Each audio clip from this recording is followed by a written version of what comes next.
Vers 5. Neem van julle besittings 'n offergawe aan Jahwe, laat elkeen wat gewillig is in sy hart dit bring.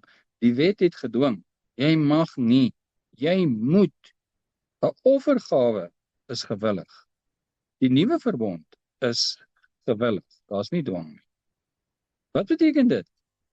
Ek wil. Laat elkeen wat gewillig is in sy hart dit bring. Nie elkeen wat God gewillig gemaak het nie, wat gewillig is in sy hart. Hoe word ek gewillig in my hart? Dit hang van my hart af, want ek is my hart. Bring ek offers vir Vader? Wat is my offers wat ek nou moet bring? Want ek is 'n deel van die liggaam. En ek moet werk in sy oesland. Maar ek word nie gedwing nie, ek weet nie of julle agtergekom het, maar Yeshua dwing ons nie. Daar's heeltyd 'n oproep, maar wie moet gaan? As jy gewillig is van jy. Want as jy gedwing word, is die waarde 0. Hoekom? Want dis liefde.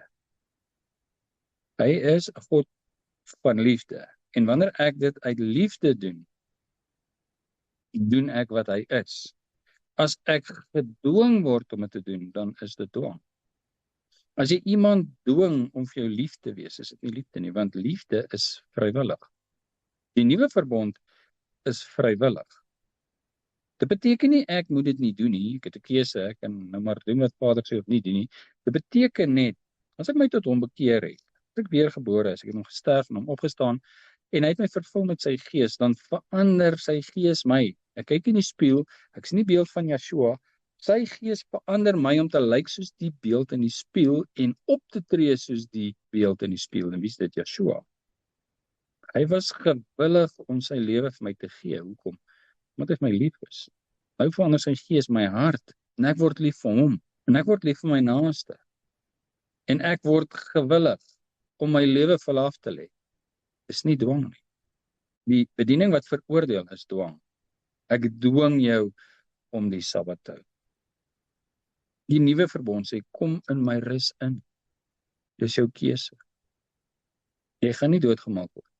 Maar as jy sterf buite hom, is jy ewig dood. Vers 21, en elkeen wie sy hart opwek, en elkeen wie sy gees hom aangedryf het, het gekom. Hulle het die offergawes van Jahwe gebring vir die werk aan die tent van samekoms en vir die hele bediening vir die heilige klere. Nou is dit weer ons. En elkeen wie sy hart hom opgewek, en elkeen wie sy gees hom aangedryf het hulle self bereid verklaar om te werk in sy wingerd, en gesê, hier's ek Vader, waar wil u my gebruik? Hulle het die offergawes van Jahwe gebring, vir die werk aan die tent van samekoms, vir die werk aan die liggaam van Yeshua. Maar ek weet nie wat om te doen nie. Vers 30, daarop het Moses aan die kinders van Israel gesê, kyk, Jahwe het 'n moeilike naam, en sy seun Uri, die seun van Hur, van die stam van Juda, by sy naam geroep. En hy het hom met die gees van God vervul, met wysheid, met verstand, met kennis en bekwaamheid vir allerlei werk, en om kunstige planne uit te dink, om die uit te voer in goud en silwer en koper, en deur snywerk en stene, wat ingelê moet word, en deur houtsnywerk, om werksaam te wees in allerlei kunswerk. Ok, so, Vader het hierdie persoon geroep, kan ek maar 'n naam daar sit, en dan sê ek Petrus, of ek sê Paulus, en Vader het hulle bekwaam gemaak. Vers 34, hy het dit ook in sy hart gegee, om ander te onderrig, aan hom en aan So, die seun van So, van die stam van Dan. En wat gebeur met ons? Vader het die apostels opgerig, hulle het gepraat, hulle het geleer, hulle het ons geleer, ons het kundig geword, en wat doen ons met dit? Ons werk nou weer aan die tabernakel.